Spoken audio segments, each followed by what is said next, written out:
Not too long ago, we found out that the Pentagon is apparently really bad at both accounting and accountability when it was revealed that they couldn't account for $21 trillion in just the last few years. Now, that story likely ties into the new reports that nearly 100,000 whistleblowers from the military have come forward in the last 5 years, only to find out that the Department of Defense didn't care what they had to say. Joining me now to explain what's happening is RT America's own Lee Camp, the host of Redacted Tonight. How you doing? So, Lee, before we even get into this issue with the whistleblowers, I'm great. But listen, we actually have to go back a little bit further for a moment, because I know this is a story you talked about, the $21 trillion missing from the Pentagon. Tell us that story before we get into this whistleblower issue here. Right. So basically, a few years ago, an economist named Arthur Skidmore came forward and said that within the publicly available government accountability reports, you could look at how many unaccounted for adjustments there were in the Pentagon's number crunching in their accounting of their finances, and there were $21 trillion of unaccounted for adjustments, basically adjustments where they say, you know, we don't know where that money went or what happened with it. And he came forward, and many people have tried to poke holes in it and say, oh, no, well, that's not, and no one seems to actually be able to account for this money, where it's come and gone from. And, you know, I covered it, but not many people were talking about it. A journalist named David DeGraw shined some light on it. But now it has had articles in The Nation, did an extensive thing. Matt Taibbi in Rolling Stone, Alexandria Ocasio-Cortez tweeted on it. So it is starting to get some play, which means now the mainstream media and corporate media has to try and jump on it and say, never mind that, ignore what your eyes have shown you. And so the New York Times has attacked her, and Vox has attacked her, and Ocasio-Cortez for saying for having, how dare you call attention to the $21 trillion.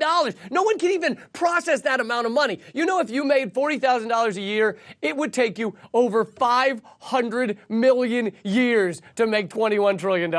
And that's what they've lost. And you've had a lot of people, too, that have just come out and said, no, the money wasn't lost. It wasn't spent on the thing they said it was. Maybe there's some accounting error. You know, go back to the George W. Bush era of fuzzy math.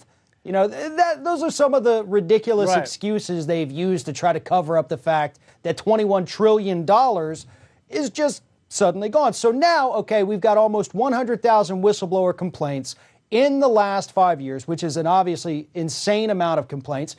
So how many of these have been investigated, or do we even know how many have been, if any at all?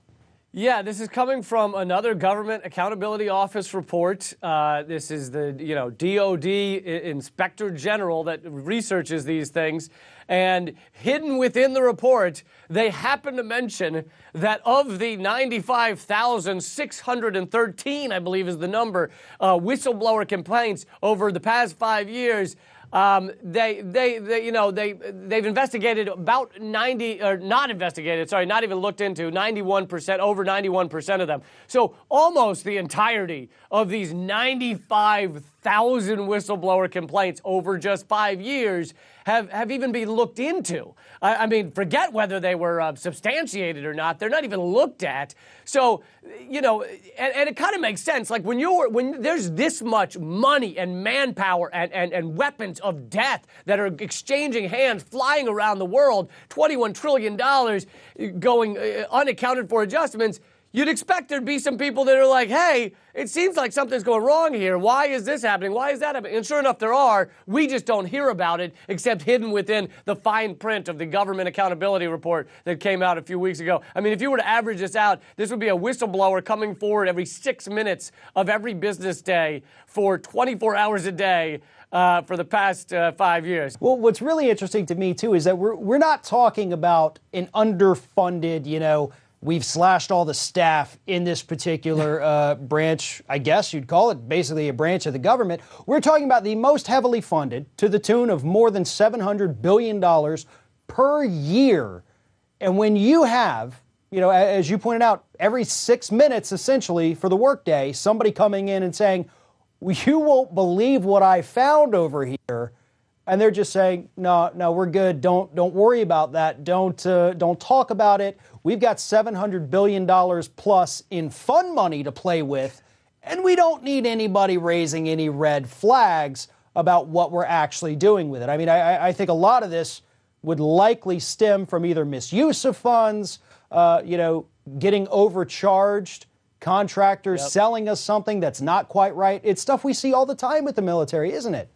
Yeah, absolutely. And you can point to specific instances that certainly don't add up to the entirety that's unaccounted for, but specific instances that show kind of what's going on and why there could be this amount of fraud and corruption.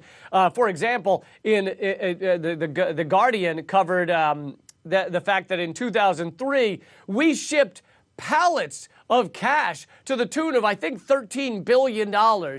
These are not ones and zeros on a computer screen. Pallets of cash, printed cash, over 300 tons of cash was shipped to Iraq to help create the new government we're creating there, and it went missing. So billions of dollars of just in like blocks of cash, shrink wrapped, goes missing in Iraq. And of course, that you think some people are probably like, hey, I saw guys walking off with like bundles of cash. You'd think that would create some whistleblowers. But you can point to actual incidents where you're like, well, if this is going on, clearly there is going to be, I mean, there's an incredible level of fraud, corruption, and the like. And, finally, the Pentagon was audited. This past year, 2018, they after saying they couldn't be audited, they were legally obligated for years, and they never did. They always said, oh, we'll have it soon. They were finally audited, and they came forward and they said, we have failed our audit. They literally just said, oh, we failed it. And auditors, millions of dollars, and I think 1,000 auditors or something were involved in this, and they couldn't figure out where the money's going in the Pentagon. We can't find this money. As you pointed out, 2003, we're sending pallets of cash over to Iraq. Oops, we lost that. And we can't get anything better than a couple of paper towels thrown at hurricane victims down in Puerto Rico. I mean, this is absolutely disgusting. But to me, another thing about this whistleblower story, though, that really stands out is obviously recently with Julian Assange, you had everybody wanting to come out and give their opinion of Assange personally, but not necessarily talking about why the attack on WikiLeaks matters, what it's going to do for journalism.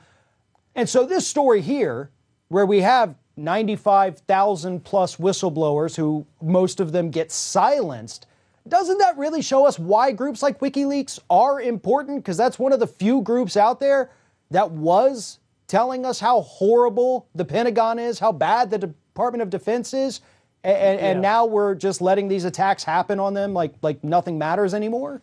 Yeah, absolutely. They are one of the few organizations that have shown us the incredible corruption and the war crimes and the death and destruction that is wrought by our completely unaccountable monstrosity of a military-industrial complex. I mean, they showed us the collateral murder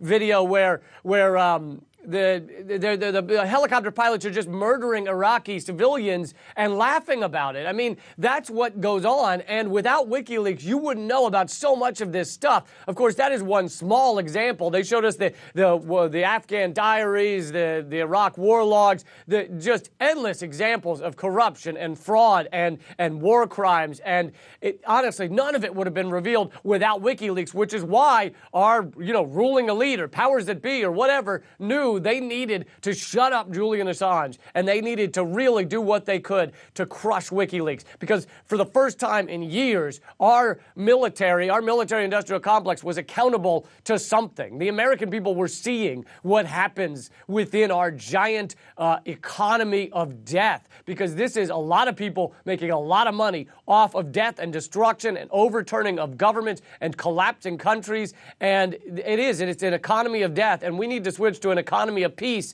and that can only happen if there is accountability and an understanding of what is going on.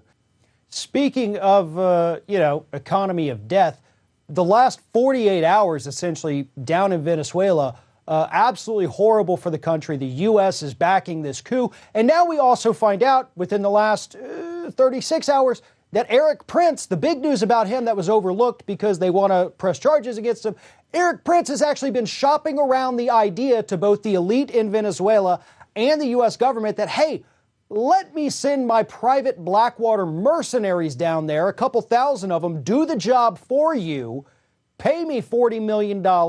I solve your problem. It's disgusting, but this is the kind of thing that our government has been doing, and this is the kind of thing that whistleblowers are likely to come forward and say, you know what? Maybe we shouldn't have this really creepy guy who did all these horrible things in Iraq send his private little army down to Venezuela to topple yet another regime. Unfortunately, Lee, we are out of time. Thank you very much for talking with me today. Absolutely. Thank you.